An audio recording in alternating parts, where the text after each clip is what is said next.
Hello everybody and welcome to the video. Today we're going to be previewing the 2025 linebacker class, and we're doing it without boom arm here. My boom arm is no longer able for use, so I am instead holding the microphone. So different attitude, different sort of feeling here to the videos. My hair, what is this? But anyways, I wanted to tell you guys that I did miss a couple of notable names. Jack Kaiser and Colin Oliver both will not be on this list, so if you guys were expecting them, I do apologize. They weren't on my to watch sheet or in my notes or anything, so I ended up missing them and only recently found that they are probably guys I should have watched, and so I will get to them soon. But we'll go over the, I believe, 7 or 8 that I have watched, starting right now with number 1.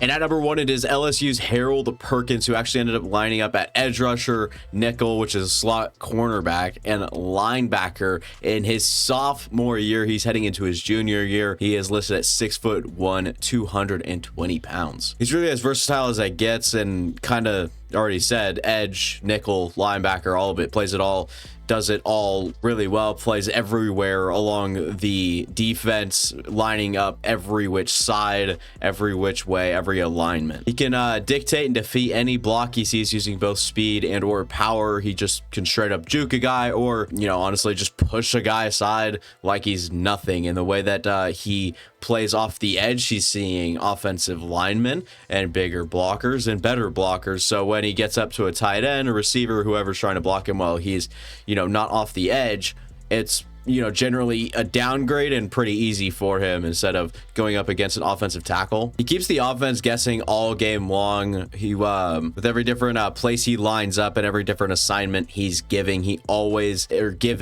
it's always just keeping the offense on their toes, especially the quarterback having to keep tabs of, you know, where Harold Perkins is. He can make plays from literally anywhere, and he's impactful from everywhere. And so with whatever it is, he could be, you know, lining up at nickel, be covering the flat, or even over the middle as a linebacker coming off the edge or dropping off the edge into coverage. He's all over the place. As an edge rusher, by default, he's quicker and has way more bend than any offensive tackle. He also has some natural leverage and power too with how low he is to the ground. I don't think that you're going to translate as a full-time pass rusher or someone that specializes in that area and kind of like a pass rushing linebacker or an outside linebacker that lines up on the edge at the NFL level. He's just simply too small at 6'1", 220. But when he does it in college and he has these one-off plays every, you know, here and there where he does go through an offensive lineman, a lot of it is because he is lower to the ground, builds some of that speed and drives with the natural leverage he has being a little bit closer to the ground. He can fly. I wasn't so sure about his athleticism, but all it took was for him to chase down a big play that he actually let up, and he let that happen. And my God, he can go. I didn't know Perkins was like that, but he is like that. This man can absolutely fly. Flashes some great coverage ability. There's times Perkins shows a good feel, and also has plays when he looks and locks up a slot receiver. You know, you line up right across from him, you're staring him down, and then goes ahead and mirrors him and does all that good stuff, locks him down, locks down a slot receiver as you know, it's insane. A sophomore linebacker, 6'1", 220. He's taking care of slot receivers, which is just nuts. And like I said, kind of flashes here and there of that sort of coverage ability. Now we get to the downside, where I actually have quite a few notes. He still does have some flawed plays in coverage, but as he plays more in coverage and traditional linebacker spots, he should get better. And he already kind of, like I said, flashes some of the initial feel and has a little bit of an understanding there. Like I said, the more he plays, the better he should get. He's really just not a traditional box linebacker or off the ball or whatever you want to say for him. The way he plays is so different than anyone else, which makes it you know, a unique but difficult evaluation at times. You know, you're looking at him and he's just not doing what you've been watching. And he was actually the last guy I watched, because I kind of watched from worst to best, and, you know, guys that I'm surprising, obviously, moving up and down the board. I was watching a lot of the other guys, and then you get to Harold Perkins and it just wasn't really the same. He was doing a lot of different stuff, and like I said, it made for a unique but difficult evaluation at times. Sometimes I feel like he thinks the ball carrier is just gonna fall into his arms, and, you know, just ends up embracing or bracing for you know, contact a little early instead of attacking or really shooting, throwing himself at the ball carrier or whatever. He ends up, like I said, kind of just bracing early and kind of, you know, trying to feel the contact from a bit ways away. And like I said, kind of just thinks that the ball carrier will eventually like funnel into his arms. He's too involved or focused on contact and keeping blockers to keep his eyes on the play and really stay aware. You know, he's so engaged, and he's a little bit smaller, so when he's against a bigger guy or if he's trying to take care of a blocker, he's putting a lot into it, and he doesn't really keep his head on a swivel or keep his eyes up, and ends up losing track or getting lost, doesn't really know where the play is gone. And another note, like, it's nice to have a little bit of fire, but maybe got too amped up at times. Like in the Arkansas game, he had a blatant late hit, which actually wasn't call, and it was in crunch time, or in another call, it was in crunch time and had a roughing call that ended up extending the drive. I think it was maybe against, yeah, I think it was against Arkansas too when he did that. So it was like I said, maybe a little too much at times, but honestly is the ultimate chess piece to a defense. Perkins can just do anything on a defense. Think of Perkins like a massive safety that can drop down to play edge rushers. Just think of him in that sort of way, because that's basically what he is. He's insane, freak, and a versatile, like I said, kind of freak of nature. Next, we have Barrett Carter, someone that was talked about in last year's class as a junior from Clemson. We were talking about him as a linebacker that could potentially come out. Goes back to Clemson for his senior year, which will be this upcoming year.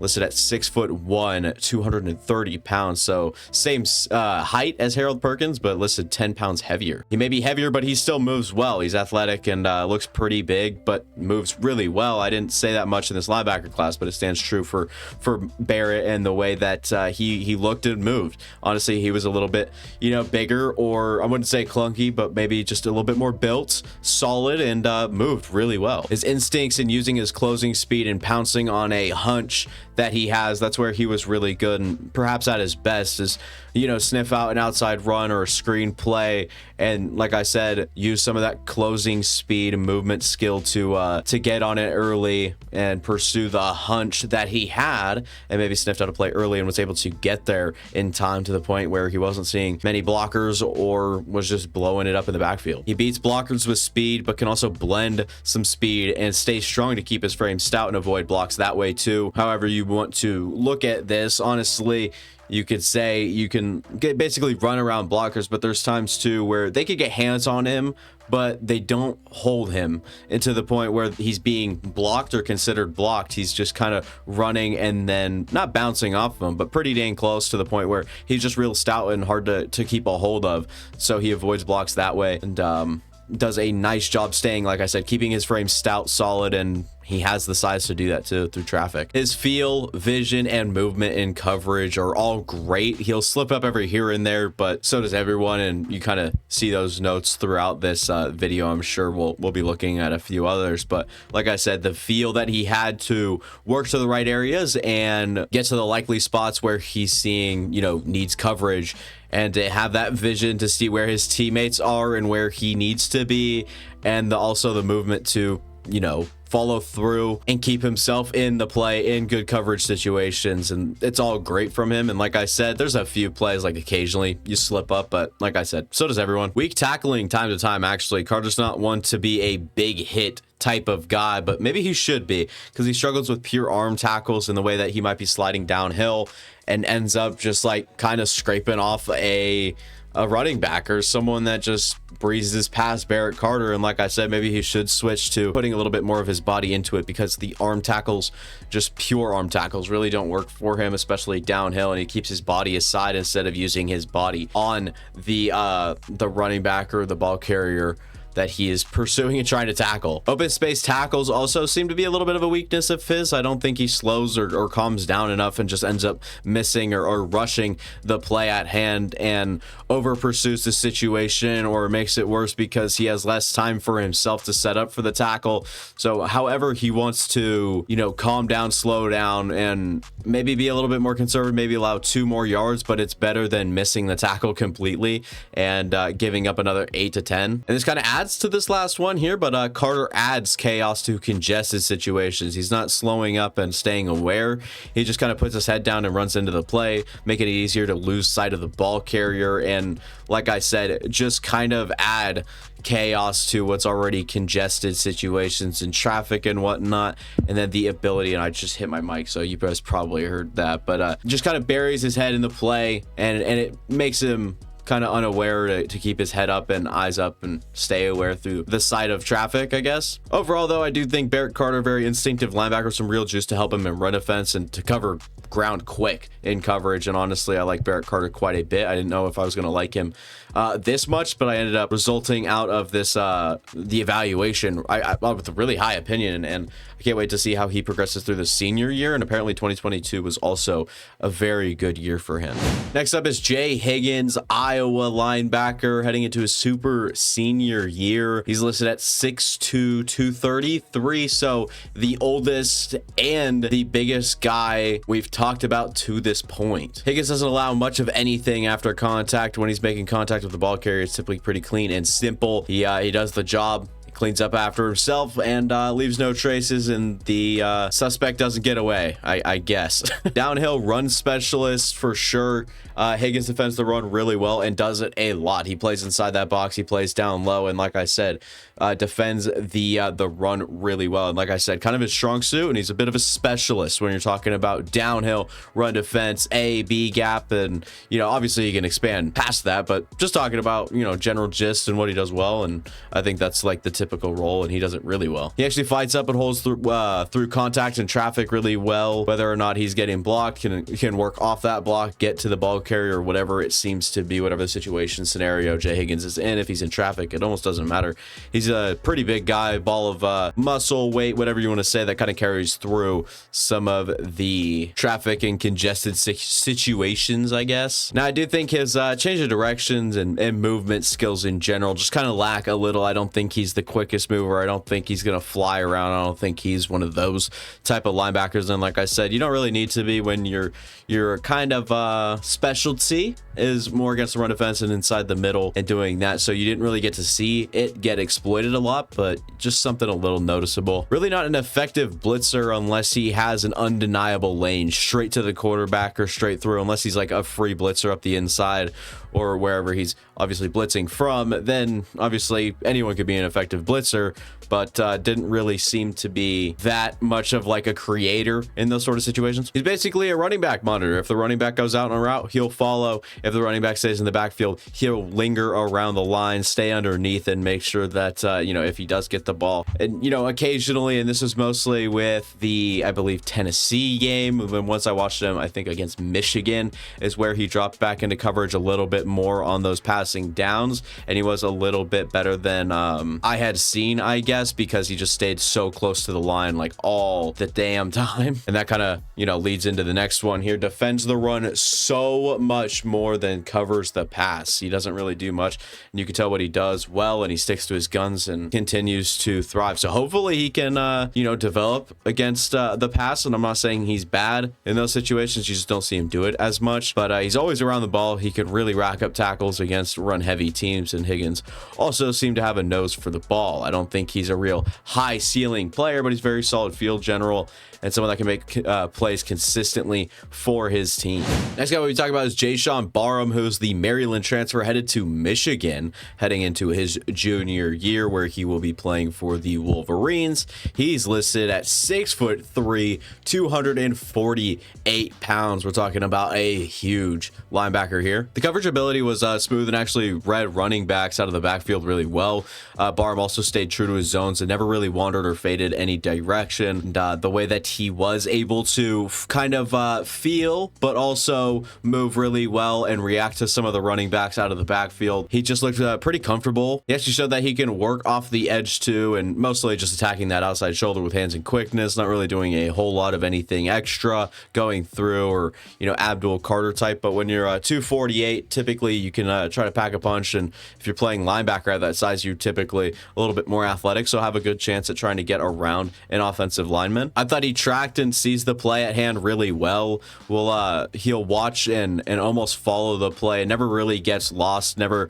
loses sight of the play, never can't like get past or see past the line of scrimmage. He typically does a good job, and like I said, he'll watch and almost follow the play, never really get puzzled or confused in terms of which direction the play is headed. He moves pretty good. He's definitely not a freak or a superhuman type of human, but he moves well for someone that size and someone that playing at Maryland, not really high profile, but sophomore year, who's still doing a lot of stuff well, and I think even had a really good freshman year, if I'm not mistaken. So Jaishawn Barham, someone that's just been on the trend up, and I think that he only improves, especially heading to Michigan. Though they did have a deep linebacker rotation at Maryland, Barham had the luxury of recharging and riding the bench a little bit more, especially more than other guys in this class. He had a lighter base than you'd expect after seeing the height and weight on paper.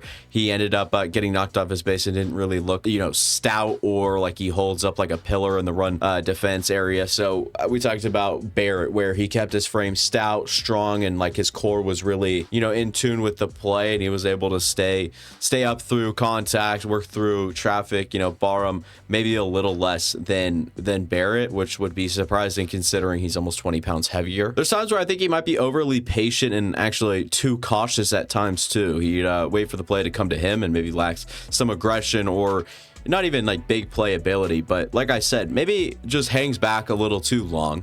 He'd wait for the play to come to him, and at that time, maybe a new blocker pops up that gets involved, gets in his way, and all of a sudden he is unmatched and couldn't make a play. So just a few things that might get better, and I would like to see get better at Michigan, maybe attacking, and like I said, maybe really growing some aggression. Doesn't really close with raw athleticism and burst, and it doesn't really seem to anticipate well in those situations either. I'd like to at least see one of those things from a linebacker, whether you anticipate instinct, read the play really well, or if you have the athleticism to then close. We talked that Barrett Carter actually had kind of like both of those things, and when he read it right in the way that he would kind of chase after the play and he was able to close, it was a little bit different there. But when you're looking at Jaishawn Barham, I didn't think that he moved and closed really quick, and also didn't seem to anticipate. I mean, he saw where the play was going and he would track it well in real time. He's not jumping ahead, he's not anticipating in those sort of situations. Big and patient linebacker that can make plays with his mind and rarely slips up in coverage. He's entering his junior year with Michigan after transferring from Maryland, so he's still young and continue to progress and improve on his game until it's draft time, and I can't wait to see where he'd end up in the consensus rankings as well, because he has some of that size to him, and like just a really big linebacker, perhaps the biggest in this class. Another transfer here with Jamon Dumas-Johnson, who's actually headed to Kentucky. He was at Georgia heading into his senior year, and like I said, will play with Kentucky for this year. 6'1", 245. He's quick. Jamon can plant a foot and kick into gear pretty fast. Actually uses that speed to trail in coverage or sprint to the check down really well as well. That's kind of where you see it and where it stands out and where you take these notes from. Just a place I saw him, like I said, kick into gear pretty fast. He usually uses that speed to close in some sort of way, whether that's trailing in coverage or, closing on the check down that's out in the flat. Can track and adjust with an outside run really well. He doesn't really lose angles and wraps up the ball carrier one-on-one in those sort of situations. Once he finally really has that gap through traffic and kind of like the congested, the guys just all flying outside, and eventually he'll have his opportunity. He'll see it, he'll go, and like I said, continuously wraps up the ball carrier one-on-one. He doesn't really lose angles that much either, so some of that experience playing a part in that, I would assume. Effective blitzer for his teammates. He'll kind of occupy a lineman and maybe even stress two linemen to help his teammates get loose or get an opportunity somewhere else. Might draw attention as a blitzer going against one guard while the center's playing the middle zone. Has to if he's pushing the guard, the center might go to help, and that frees up a teammate on a stunt or someone that's working towards the inside on the opposite guard, and just those sort of situations, like I said, can kind of help his teammates out, and just an effective blitzer overall. Jamon's movement skills help a lot when blitzing too, or just even avoiding blocks. He can swerve or run around guys and make his presence felt. And that being said, you can run around a blocker, but it's about making the play, and he has the speed to at least get around and, like I said, kind of swerve and getting around some of the blockers that he sees, and maybe they're a little bit more stationary, and he gets around them, especially with linemen. Talked about it, that the linebackers are typically going to be faster, more athletic than the 300-pound men. So, you know, you run around him, and like I said, make his presence felt, get a pressure in there, QB hit, whatever it is. With Jamon, though, there's a lot of underneath support. No matter what, it seems he's either man-to-man with a running back, or he's blitzing, or just defending in a run play in your typical off-the-ball linebacker role. A lot of underneath stuff. He wasn't really going against the pass. He's really true to the run and stuck to that role pretty heavily for Georgia. When he can't really use speed or juke around the blockers, he doesn't match power so well with them, and I've even seen him struggle with a running back or two in pass pro, and that's just something that you know, he's 6'1", but he is 245. Something I'd like to see him excel at is just destroy a running back in pass pro. For someone that's as experienced as Jamon, I don't think he's got the best instincts. I just don't really remember him making any great play with anticipation, or just sniffing out something that I didn't see coming. Some of these linebackers that you watch, there are times where they sniff something out you didn't even know it was happening, and you had to look at the quarterback on tape, and you're like, oh, because he started to adjust that way, and shoots the gap, boom, makes a huge TFL, pass breakup, or just breaks the play up overall, hits the quarterback blitz, whatever it is. It's a real compact linebacker that actually downgraded when he transferred to Kentucky. I like their defense, and their defense is typically pretty good, but I still like him as a running back eraser. He also has a few things I think he can get better this upcoming year before entering the draft, and someone I can see either staying pretty stagnant, staying the same type of player that we saw on tape this past year, but obviously going back to school and even transferring, he feels like there's room to improve, and I feel like there is too. So maybe we see him get more comfortable against the pass and whatnot, and we'll see Jamon Dumas-Johnson or Dumas-Johnson with Kentucky this next year and see what he can do before the draft. And maybe a name you expected to hear a lot earlier is Danny Stutsman, the Oklahoma senior linebacker. It's real lengthy, actually, 6'4", 241. His aggressive play style really pays off when he reads the play correctly and can make big plays for his defense.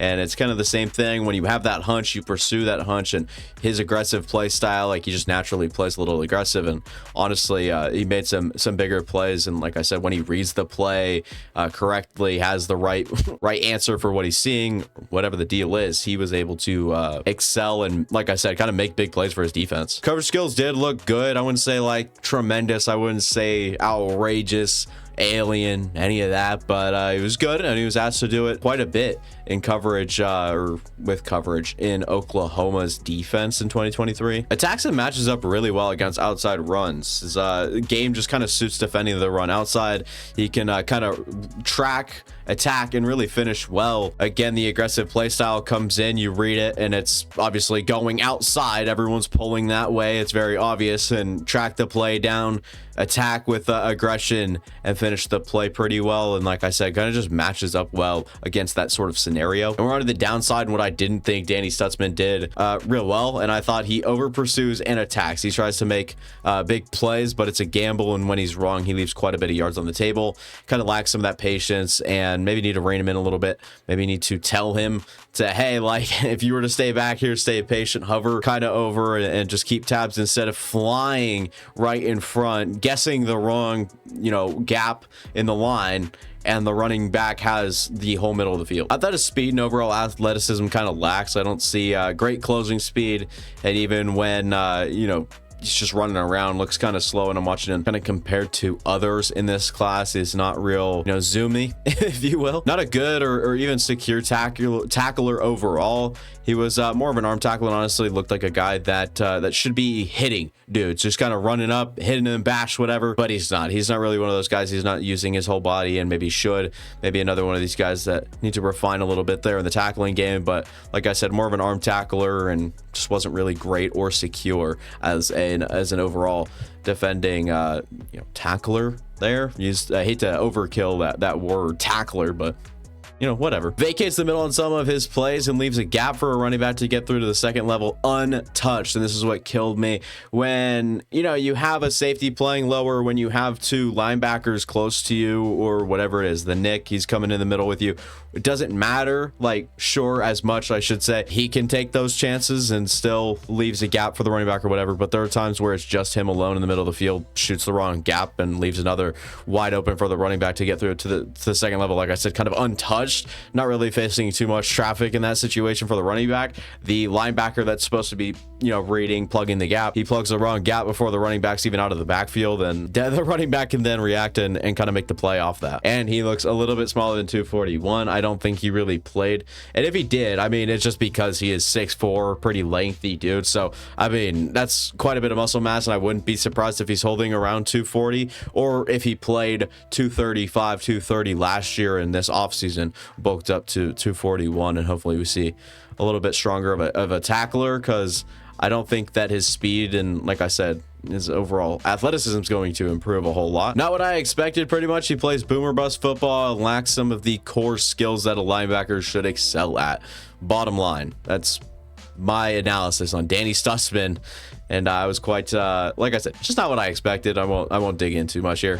Smael Mondon Jr, the last guy we'll talk about, Georgia's other linebacker other than Jamon Dumas-Johnson, who then transferred out. So it's Smael Mondon, the senior linebacker, the experienced guy on the squad now, and listed at 6'3" and a lot smaller at 225 pounds. I thought he maneuvered and escapes blocks pretty well with his arms. He'll extend his arms, keep them a little bit further away, so he still has room to elude and kind of pounce on the play or read and react from a distance with his arms out. And like I said, keeping some of that area in front of him open and clean to the point where he can get out if need be, and solely maneuvered his way with his arms well and use some of that length. The movement skills are good. He can plant his foot to get from east to west in just a few strides. Something I liked about Smael, the way that he was able to, maybe get in, dive in a little early, and then able to maybe recover isn't the word, but maybe regress a little bit back into the middle, or just go back, adjust, and simply do it fluidly with, like I said, just a few strides. He definitely saw some and took advantage of some free opportunities, whether it was blitzing up the inside or coming in hot off the edge. He saw some of those and, like I said, took advantage of it. He was really efficient on the times he got open and free and whatnot to the backfield. To the downside, though, he definitely has some bad plays where he gets pushed around or handled and just looks a little light on his feet. Didn't really hold down the ship as much, and didn't really, play up to 225 pounds. Whoa, who would have guessed? I have some questions about some of the blown coverages. There's a couple that I saw that could just be the play calling, or it could have been a total miscommunication. Like I said, love to ask him about it, because there were a few that left me with a few questions, whether it was his fault or not, pretty much. And to me, he lacks some of the wow instincts. He'll kind of rush the play, and instead of hovering, and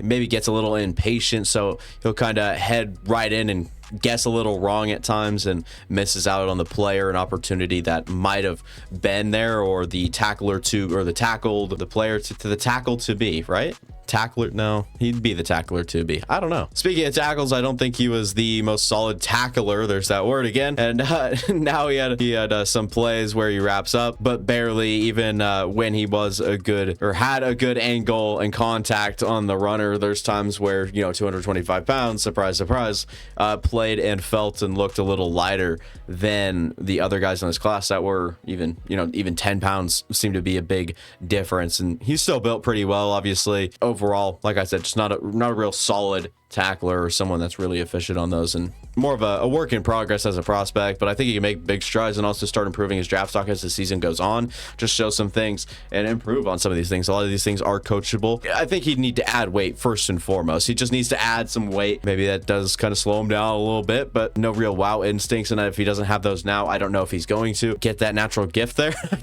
I don't know what to do with Smael Mondon, and that's the reason he's pretty far down. Anyways, that'll be the video for me. Thank you guys for watching. If you guys enjoyed it, go ahead and leave a like, go down, subscribe, go watching the past content on the channel. It would mean a lot, and we've got a lot on the channel happening, whether it's these last few uploads I've been doing, a lot of the summer scouting rankings and stuff. So if you guys are curious about any other position, I've done all of them up to this point. We just have corners and safeties left, and literally done every other position, including linemen, on both sides of the ball. So let me know what you guys would like to see other than these ranking videos. It would mean a lot. And yeah, linebacker class, that's a wrap. Like I said, a few big names I missed that I might hit on in a future video or something. So that'll be it for thanks for watching. If you enjoyed, again, leave a like, but also come back to the channel. Maybe watch another one. See you guys next time. Deuces.